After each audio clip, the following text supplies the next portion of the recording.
Hello दोस्तों, ये एक नई वीडियो है परसेंटेज प्रैक्टिस 2011 से 2016 तक के आए हुए क्वेश्चंस की, जो एसएससी सीजीएल मेंस की क्वेश्चन है। तो आज की वीडियो में भी हम 5 क्वेश्चन करेंगे। पहला आज का सवाल क्या कहता है कि एक student gets 22 marks more in French. कहता है कि एक स्टूडेंट के 22 नंबर ज़्यादा हैं फ्रेंच के अंदर किससे, जितने उसको जर्मन में आए। सपोज कर लेते हैं जनरल जर्मन में जितने भी नंबर आए हैं उससे 22 ज़्यादा हैं फ्रेंच के अंदर। फिर क्या कहता है कि हर German marks are 28% of the sum of the French and German marks, कि जर्मन मार्क्स जो है ना वो 28% है sum of the German and French and German marks. तो हमें कहता है फ्रेंच के मार्क्स हमें बताने। तो ऐसे क्वेश्चन में हम क्या करते हैं कि जर्मन मार्क्स जो है उसके अंदर मैंने जर्मन के अंदर अगर उसके एक्स मार्क्स मान लिए, तो फ्रेंच के अंदर जो है ना वो उसने कहा है कि 22 नंबर ज़्यादा हैं जितने उसके जर्मन के अंदर आए।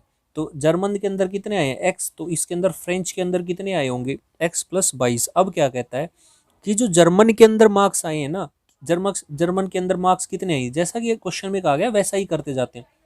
जर्मन के अंदर कितने मार्क्स आए हैं एक्स, तो ये एक्स जो है ये 28% है। 28% को अगर मैं देखूँ ना तो 28% 4 से कटता है। तो 4 का मतलब ये हो गया 7 चौक 28 और ये 25, 7/25% है किसका, sum of the German and French. और जर्मन और फ्रेंच का अगर मैं सम करूं तो x प्लस एक्स 2x और ये मेरे पास में 22। अब मैं इसको सिंप्लीफाई कर लेता हूँ। तो सिंप्लीफाई सीधा करना है, हर स्टेप नहीं लिखना हमें करना क्या है कि 25 को यहाँ से x से मल्टीप्लाई करेंगे 25x, और 7 दूनी 14, 14 चला जाएगा मेरा उधर। इसका मतलब है कि 25 में से कितना चला गया हमारा, 14 चला गया। इसका मतलब कितना है, 11x बचा होगा। अब इसकी वैल्यू कितनी है 7 × 22। 7 × 22 को अगर मैं करूं तो कैसे कर सकते हैं, मुझे पता है पाई में जब मैं बताऊंगा पाई के अंदर मुझे क्या दिखता है 11/7। तो जब हम पाई जब हम वो चीज़ लेके आएंगे तो 22 का 7 से सीधा मल्टीप्लाई करने पर याद होना चाहिए 154 होता है। इसका मतलब है एक्स की वैल्यू कितनी आ गई 11 चौक 44, सॉरी 11 एकम 11 और ये मेरे पास में 4, 11 चौक 44। एक्स की वैल्यू आ गई मेरे पास में 14। तो हमसे पूछा क्या गया है कि फ्रेंच के अंदर कितने मार्क्स थे, तो फ्रेंच के अंदर उसके कितने मार्क्स थे x प्लस 22। एक्स की वैल्यू कितनी है 14 और ये 22। तो 4 और 2 6 और 3 36। इसका मतलब है कि हमारे पास जो फ्रेंच के अंदर जो मार्क्स है ना वो 36 है। इसका मतलब है कि हमारा ऑप्शन बी सही होगा। अब मैं चलता हूँ नेक्स्ट क्वेश्चन की तरफ। आज का दूसरा सवाल हमसे क्या कहता है कि ये तो सिंपल सा है कि 2% ऑफ ए, इसका मतलब है कि 1/50। भाई 2% का मतलब 2/100, और जब उसको सिंप्लीफाई कर लेंगे तो 2/100 का मतलब 1/50 of A is equal to B. ये हमसे दिया है और हमसे पूछा है कि b% of 10 is same as b% of 10 का मतलब हो गया b/100 इंटू 10। इसका मतलब है कि b/10 जो है वो किसके बराबर हो गया। अच्छा b/10 अगर मैं निकालूं तो यहाँ से कैसे निकाल सकता हूँ, भाई मुझे क्या करना पड़ेगा, यहाँ भी 1/10 से मल्टीप्लाई करना पड़ेगा और यहाँ भी मुझे 1/10 से मल्टीप्लाई करना पड़ेगा। तो b/10 अगर मैं करता हूँ तो इसको भी मुझे 10 से मल्टीप्लाई मतलब डिवाइड, और इसको भी डिवाइड। तो ये होगा कितना a/500 is b/10।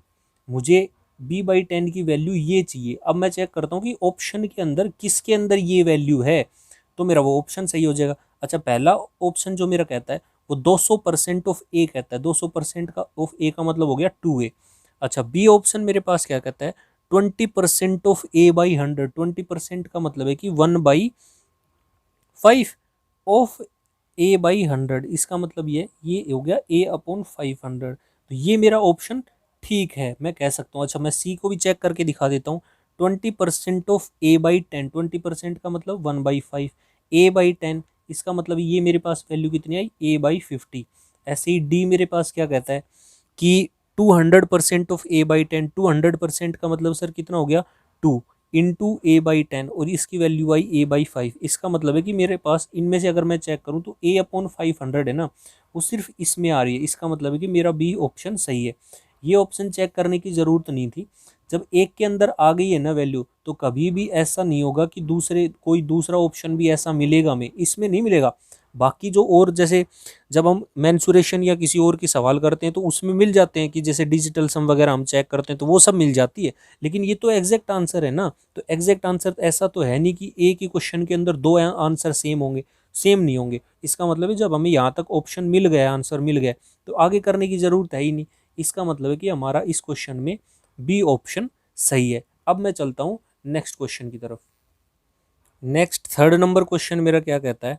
Third number कहता है कि एक man annual income has increased by 1.2 lakh but the tax on income है दैट हैज़ टू बी पे हैज़ रिड्यूस फ्रॉम 12% से 10%। क्या कहता है कि एक आदमी की जो एनुअल इनकम है ना, वो एक 1.2 लाख जो है वो बढ़ गई है, लेकिन जो टैक्स है ना जो पे करता था वो पहले 12% पे करता था अपनी इनकम का, आज वो 10% करता है।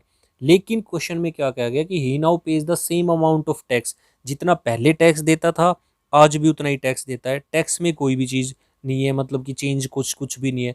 तो what is the increased income, हमें बताना कि जो इंक्रीज्ड इनकम है वो कितनी है। अच्छा, इंक्रीज्ड इनकम मुझे बतानी है, तो थर्ड क्वेश्चन को हम कैसे कर सकते हैं?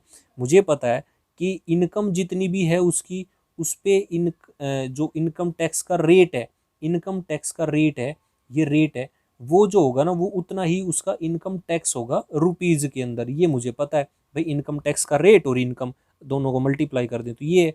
लेकिन क्वेश्चन में कहा गया है ये जो चीज़ है ये हमारी क्या है, कांस्टेंट है।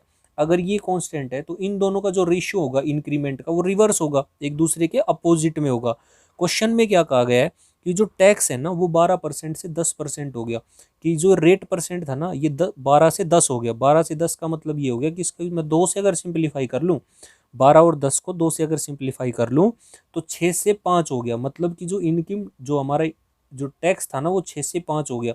इसका मतलब है कि इनकम उसकी कितनी हो गई होगी, 5 से 6। क्यों? क्योंकि ये चीज़ हमारी कांस्टेंट है। तो ये रिवर्स करेंगे तभी ना आएगा हमारा कांस्टेंट। भाई इसको 5 से 6 से मल्टीप्लाई करेंगे तो भी 30 है, इसको 6 से 5 करेंगे तो भी 30 है, तभी तो चीज़ कांस्टेंट है। इसलिए मैं कहता हूँ कि ये रिवर्स होगा। अच्छा, इनकम क्या है कि जो इनकम है ना वो कितनी इंक्रीज हुई है, वो इंक्रीज हुई है मेरे हिसाब से तो 1 यूनिट। और इसी 1 यूनिट की वैल्यू जो क्वेश्चन के अंदर गिवन है वो मेरे पास दे रखी है 1.2 लैक्स। और क्वेश्चन में हमसे पूछा गया है कि जो इंक्रीज्ड इनकम है ना वो कितनी होगी। तो इंक्रीज्ड इनकम उसकी कितनी है, 6। तो 6 की वैल्यू मुझसे पूछी गई है, 12 6 72, 7.2 लैक्स रुपीज़। अच्छा, ये तो था इसका ओरिजिनल तरीका जो हमें करना पड़ेगा। लेकिन मैं इसको ऑप्शन से बताता हूँ।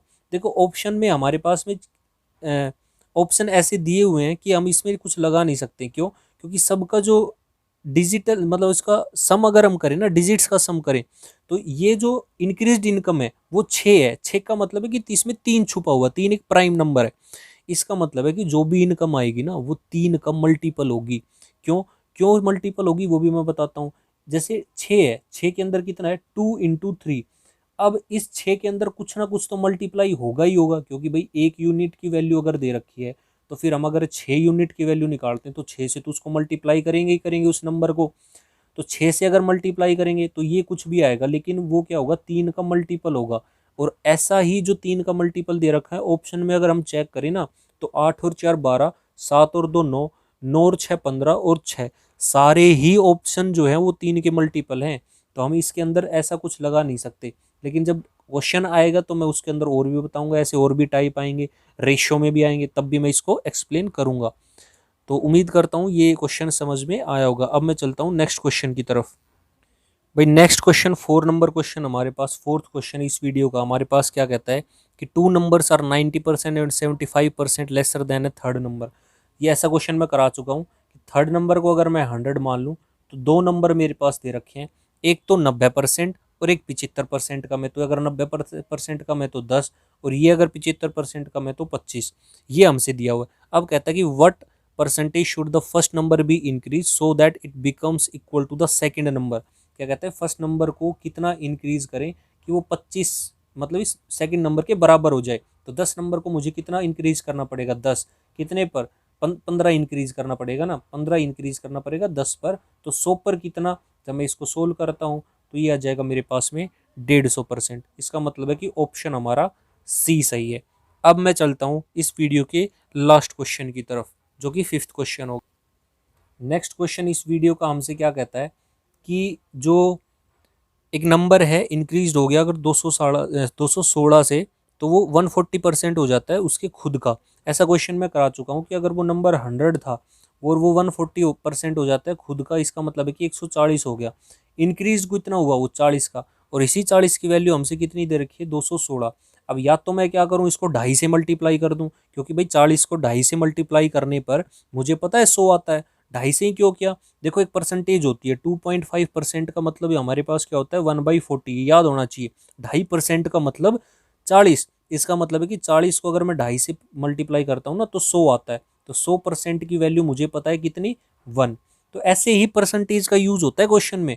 ऐसे नहीं है कि इसको 2.5 से मल्टीप्लाई करने लगे, अरे भाई अगर इसको 2.5 से हम मल्टीप्लाई करेंगे तो ये तो 100% आ जाएगा, लेकिन इसको 2.5 से मल्टीप्लाई करने पर हमें थोड़ी सी मुश्किल होगी। फिर हम डिजिटल सम या वो चीज़ें हम मैच करने लगेंगे। तो हमें करना क्या है ना, ये चीज़ करनी नहीं है। हमें करना क्या है कि 40% जो, सॉरी 40 जो यूनिट दे रखी है, 40% जो दे रखा है उसकी वैल्यू 216 दे रखी है, और हमें क्या करना है 100% की वैल्यू निकालनी है। तो मैं करता क्या हूँ ना, पहले 10% की वैल्यू निकाल लेता हूँ। 10% की वैल्यू जब मैं निकालूंगा तो इसको 4 से डिवाइड करना पड़ेगा, इसको भी 4 से डिवाइड करना पड़ेगा। 4 पंजे 20 और 4 चौक 16। अब 10% की वैल्यू आ गई 54, और 100% की मुझे चाहिए, तो इसको 10 से भी मल्टीप्लाई और इसको भी जब 10 से मल्टीप्लाई करेंगे तो ये 540 हो जाएगा। तो 100% की वैल्यू जो है ना वो मेरे पास कितनी है, 540। इसका मतलब ये हुआ कि वो नंबर क्या था, what is the number, number हमारे पास ए ऑप्शन है 540। उम्मीद करता हूँ ये समझ में आया होगा। तो इसको इस तरीके से करें तो बेहतर होगा। अच्छा, इसको इस तरीके से अगर हम करें तो 100%, और 216 को अगर मैं 2.5 से मल्टीप्लाई करता हूँ तो इसको करने का भी एक तरीका है। देखो पहले तो हम क्या करेंगे, इस नंबर को 2 से मल्टीप्लाई कर देंगे, तो 16 दूनी 32 और 400, 432 तो ये हो गए, और इसको 0.5 से मल्टीप्लाई और करना है, मतलब इसका हाफ करना है। अगर हाफ में करता हूँ तो 108 ये हो गया, 8 और 2 10, 1 4 और 540, इसको ऐसे भी कर सकते हैं। अच्छा, दूसरा तरीका क्या है कि इसमें मैं डिजिटल सम लगा सकता हूँ। इसका डिजिटल सम कितना है, 6 और 3 9, 9 इंटू 7, और 7 नीम 63, इसका मतलब है 9 इसका डिजिटल सम है। लेकिन जब भी याद रखना, जब भी किसी भी नंबर के अंदर, किसी भी के अंदर अगर हम 9 से मल्टीप्लाई कर देते हैं ना, किसी भी नंबर को 9 से मल्टीप्लाई कर दो तो उसका जो डिजिटल सम आएगा ना वो हमेशा 9 ही आएगा। इसका मतलब है कि इनमें से ऐसा एक ऑप्शन है, इन 4 ऑप्शन में से, जैसे हमारे पास 4 2 ऑप्शन, कौन 4 ऑप्शन क्या दे रखे हैं, 540, एक दे रखा है मेरे पास में 756, एक मेरे पास में कितना दे रखा है 450, एक मेरे पास दे रखा है 675। अब मैं देख लेता हूँ कि डिजिटल सम किसका 9 है, तो इसका 9 है और इसका 9 है, तो ये दोनों में से कोई भी हो सकता है। अब मैं इसका चेक कर लेता हूँ, 7 और 5 12, 12 और 6 18, 18 में भी 9 है, इसका मतलब ये भी ऑप्शन हो सकता है।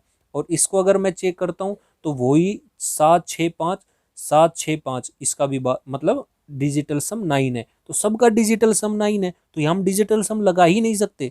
हमें करना क्या पड़ेगा, या तो हम इस तरीके से करें या फिर हम इस तरीके से कर लें। मेरे हिसाब से ये बेस्ट रहेगा। उम्मीद करता हूँ ये वीडियो आपको पसंद आई होगी। पसंद आई हो तो लाइक शेयर और सब्सक्राइब कर जरूर कर दें। धन्यवाद।